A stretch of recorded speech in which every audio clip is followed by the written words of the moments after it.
Subscribe कीजिए हमारे channel को और बेल आइकन को दबाइए हमारी लेटेस्ट वीडियो सबसे पहले देखने के लिए। परमात्मा श्री कृष्ण की वाणी गीता गुरु शिष्य संवाद है। अतः अर्जुन ने स्वीकार किया कि शिष्यस्तेहं साधिमाम त्वाम प्रपन्नम। भगवन, मैं आपका शिष्य हूं, आपकी शरण हूं। मुझे वो उपदेश दीजिए जिससे मैं परम श्रेय को प्राप्त हो जाऊं। स्वधर्ममपि चावेक्ष्य न विकम्पितुमर्हसि धर्म्याद्धियुद्धा श्रेयोऽन्यत् क्षत्रियस्य न विद्यते। अर्जुन, स्वधर्म देखकर भी तू भय करने योग्य नहीं है, क्योंकि धर्म संयुक्त युद्ध से बढ़कर अन्य कोई परम कल्याणकारी मार्ग क्षत्रिय के लिए नहीं है। अभी तक तो आत्मा शाश्वत है, आत्मा सनातन है, वही एकमात्र धर्म है कहा गया है। अब ये स्वधर्म कैसा? धर्म तो एकमात्र आत्मा ही है, वो तो अचल स्थिर है, तो धर्माचरण क्या? किंतु इस आत्म पथ में प्रवृत्त होने की क्षमता हर व्यक्ति की अलग अलग होती है। स्वभाव से उत्पन्न इस क्षमता को स्वधर्म कहा गया है। इसी एक सनातन आत्मिक पथ पर चलने वाले साधकों को महापुरुष ने स्वभाव से उनकी क्षमता के अनुसार 4 श्रेणियों में बांटा: शूद्र, वैश्य, क्षत्रिय और ब्राह्मण। साधना की प्रारंभिक अवस्था में प्रत्येक साधक शूद्र अर्थात अल्पज्ञ होता है। घंटों भजन में बैठने पर वो 10 मिनट भी अपने पक्ष में नहीं पाता, वो प्रकृति के माया जाल को काट नहीं पाता। इस अवस्था में महापुरुष की सेवा से उसके स्वभाव में सद्गुण आते हैं, वो वैश्य श्रेणी का साधक बन जाता है। आत्मिक संपत्ति ही स्थिर संपत्ति है, इसका वो शनैः शनैः संग्रह और गोपालन अर्थात इंद्रियों की सुरक्षा करने में सक्षम हो जाता है। काम, क्रोध इत्यादि से इंद्रियों की हिंसा होती है तथा विवेक, वैराग्य से इनकी सुरक्षा होती है, किंतु प्रकृति को निर्बीज करने की क्षमता उसमें नहीं होती। क्रमशः उन्नति करते करते साधक के अंतःकरण में तीनों गुणों को काटने की क्षमता अर्थात क्षत्रियत्व आ जाता है। इसी स्तर पर प्रकृति और उसके विकारों को नाश करने की क्षमता आ जाती है। इसलिए युद्ध यहीं से आरंभ होता है। क्रमशः साधन करके साधक ब्राह्मणत्व की श्रेणी में बदल जाता है। इस समय मन का शमन, इंद्रियों का दमन, धारावाही चिंतन, सरलता, अनुभव, ज्ञान इत्यादि लक्षण साधक में स्वाभाविक प्रवाहित होते हैं। इन्हीं के अनुष्ठान से चलकर क्रमशः वो ब्रह्म में प्रवेश पा जाता है, जहां वो ब्राह्मण भी नहीं रह जाता। विदेह राजा जनक की सभा में महर्षि याज्ञवल्क्य ने चाक्रायण, उशस्ति, कहोल, आरुणि, उद्यालक और गार्गी के प्रश्नों का समाधान करते हुए बताया कि आत्म साक्षात्कार का पूर्णतया संपादन करने वाला ही ब्राह्मण होता है। ये आत्मा ही लोक परलोक और समस्त प्राणियों को भीतर से नियमित करता है। सूर्य, चंद्रमा, पृथ्वी, जल, वायु, अग्नि, तारागण, अंतरिक्ष, आकाश एवं प्रत्येक क्षण इस आत्मा के ही प्रशासन में है। ये तुम्हारा आत्मा अंतर्यामी अमृत है। आत्मा अक्षर है, इससे भिन्न सब नाशवान है। जो कोई इसी लोक में इस अक्षर को न जानकर हवन करता है, तप करता है, हजारों वर्षों तक यज्ञ करता है, उसका ये सब कर्म नाशवान है। जो कोई भी इस अक्षर को जाने बिना इस लोक से मरकर जाता है, वो दयनीय है, कृपण है, और जो इस अक्षर को जानकर इस लोक से मरकर जाता है, वो ब्राह्मण है। अर्जुन क्षत्रिय श्रेणी का साधक है। श्री कृष्ण कहते हैं कि क्षत्रिय श्रेणी के साधक के लिए युद्ध के अतिरिक्त कोई कल्याणकारक रास्ता है ही नहीं। प्रश्न उठता है कि क्षत्रिय है क्या? प्रायः लोग इसका आशय समाज में जन्मना उत्पन्न ब्राह्मण, क्षत्रिय, वैश्य, शूद्र जातियों से लेते हैं। इन्हें ही 4 वर्ण मान लिया जाता है, किंतु नहीं। शास्त्रकार ने स्वयं बताया है कि क्षत्रिय क्या है, वर्ण क्या है। यहां उन्होंने केवल क्षत्रिय का नाम लिया और आगे 18वें अध्याय तक इस प्रश्न का समाधान प्रस्तुत किया कि वस्तुतः ये वर्ण हैं क्या और कैसे इनमें परिवर्तन होता है। श्री कृष्ण ने कहा, चातुर्वर्ण्यम मया सृष्टम, 4 वर्णों की सृष्टि मैंने की। तो क्या मनुष्यों को बांटा? श्री कृष्ण कहते हैं कि नहीं, गुण कर्म विभागशः, गुणों के माध्यम से कर्म को 4 भागों में बांटा। यह देखना है कि वो कर्म क्या है जिसे बांटा गया। गुण परिवर्तनशील है। साधना की उचित प्रक्रिया द्वारा तामसी से राजसी और राजसी से सात्विक गुणों में प्रवेश मिलता जाता है। अंततः ब्राह्मण स्वभाव बन जाता है। उस समय ब्रह्म में प्रवेश दिला देने वाली सारी योग्यताएं उस साधक में रहती हैं। वर्ण संबंधी प्रश्न यहां से आरंभ होकर 18वें अध्याय में जाकर पूर्ण होता है।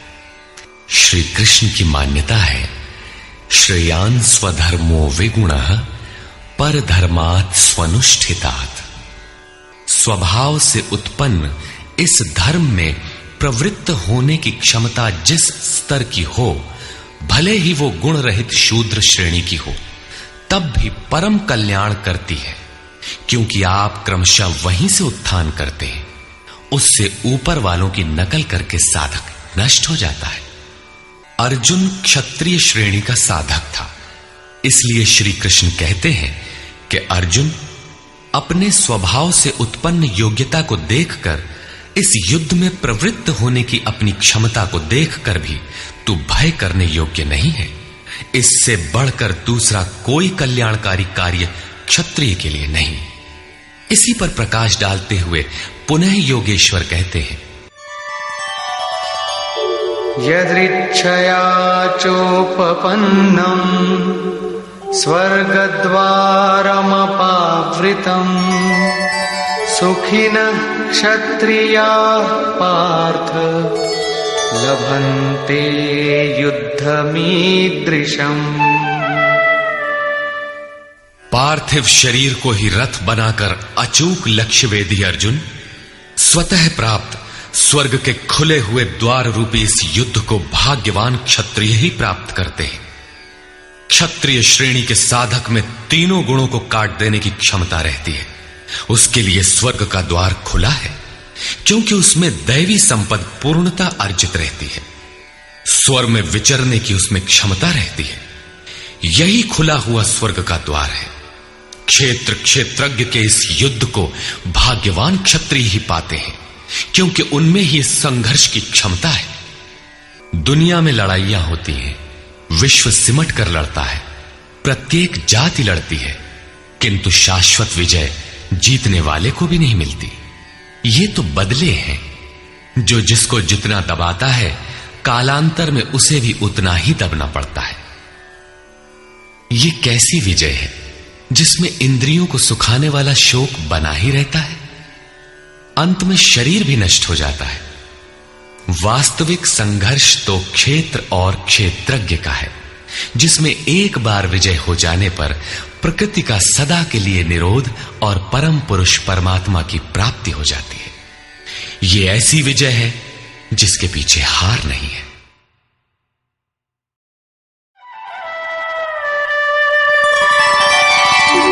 अथ चेत्त्वमिमं धर्म्यं संग्रामं न करिष्यसि ततः स्वधर्मं कीर्तिं च हित्वा पापमवाप्स्यसि।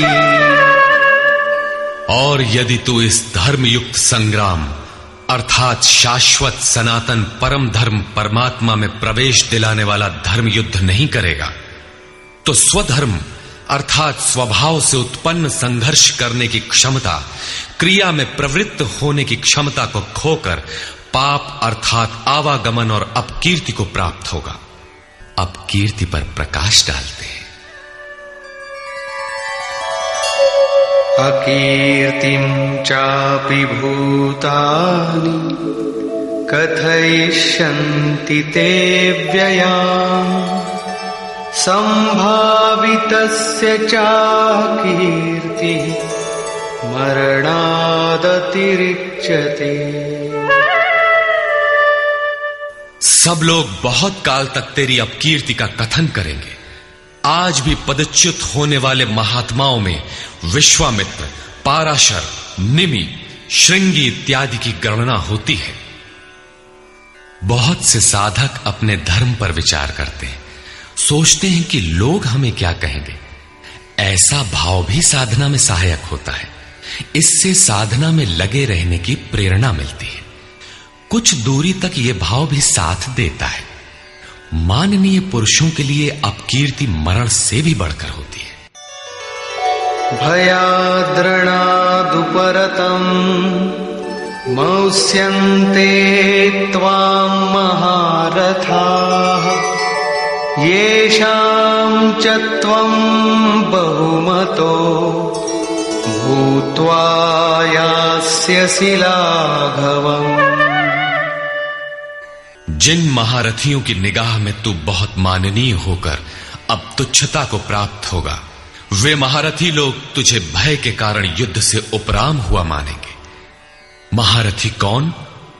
इस पथ पर महान परिश्रम से आगे बढ़ने वाले साधक महारथी हैं। इसी प्रकार इतने ही परिश्रम से अविद्या की ओर खींचने वाले काम, क्रोध, लोभ, मोहादि भी महारथी हैं, जो तुझे बहुत सम्मान देते थे कि साधक प्रशंसनीय है, तुम उनकी निगाह से गिर जाओगे। इतना ही नहीं, बल्कि अवाच्यवादांश्च बहून् वदिष्यन्ति तवाहिताः निन्दन्तस्तव सामर्थ्यम् ततो दुःखतरं नु किम्। वैरी लोग तेरे पराक्रम की निंदा करते हुए बहुत से न कहने योग्य वचनों को कहेंगे। एक दोष आता है तो चारों ओर से निंदा और बुराइयों की झड़ी लग जाती है। न कहने योग्य वचन भी कहे जाते हैं। इससे बड़ा दुख क्या होगा? अतः अतो वा प्राप्स्यसि स्वर्गम् जित्वा वा भोक्ष्यसे महीम् तस्मादुत्तिष्ठ कौन्तेय युद्धाय कृतनिश्चयः। इस युद्ध में मरोगे तो स्वर्ग प्राप्त करोगे। स्वर में विचरने की क्षमता रहेगी। श्वास से बाहर प्रकृति में विचरने की धाराएं निरुद्ध हो जाएंगी। परम देव परमात्मा में प्रवेश दिलाने वाली दैवी संपद हृदय में पूर्णतः प्रवाहित रहेगी। अथवा इस संघर्ष में जीतने पर महामहिम स्थिति को प्राप्त करोगे। इसलिए अर्जुन, युद्ध के लिए निश्चय करके खड़ा हो। प्रायः लोग इस श्लोक के अर्थ में समझते हैं कि इस युद्ध में मरोगे तो स्वर्ग जाओगे और जीतोगे तो पृथ्वी का भोग भोगोगे। किंतु आपको स्मरण होगा, अर्जुन कह चुका है, भगवान पृथ्वी ही नहीं अपितु त्रैलोक्य के साम्राज्य और देवताओं के स्वामीपन अर्थात इंद्र पद प्राप्त होने पर भी मैं उस उपाय को नहीं देखता जो इंद्रियों को सुखाने वाले मेरे शोक को दूर कर सके। यदि इतना ही मिलना है तो गोविंद, मैं युद्ध कदापि नहीं करूंगा। यदि इतने पर भी श्री कृष्ण कहते कि अर्जुन लड़ो, जीतोगे तो पृथ्वी पा जाओगे, हारोगे तो स्वर्ग के नागरिक बन जाओगे, तो श्री कृष्ण देते ही क्या है?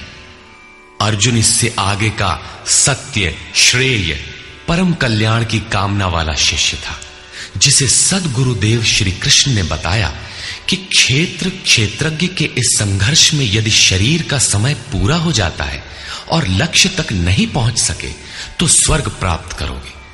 अर्थात स्वर में ही विचरण करने की क्षमता प्राप्त कर लोगे। दैवी संपत्ति हृदय में ढल जाएगी और इस शरीर के रहते रहते संघर्ष में सफल हो जाते हो तो महिम, सबसे महान ब्रह्म की महिमा का उपभोग करोगे, महामहिम की स्थिति प्राप्त कर लोगे। जीतोगे तो सर्वस्व, क्योंकि महामहिमत्व को पाओगे, और हारोगे तो देवत्व। दोनों हाथों में लड्डू रहेंगे, लाभ में भी लाभ और हानि में भी लाभ ही है। सब्सक्राइब कीजिए हमारे चैनल को और बेल आइकॉन को दबाइए हमारी लेटेस्ट वीडियो सबसे पहले देखने के लिए।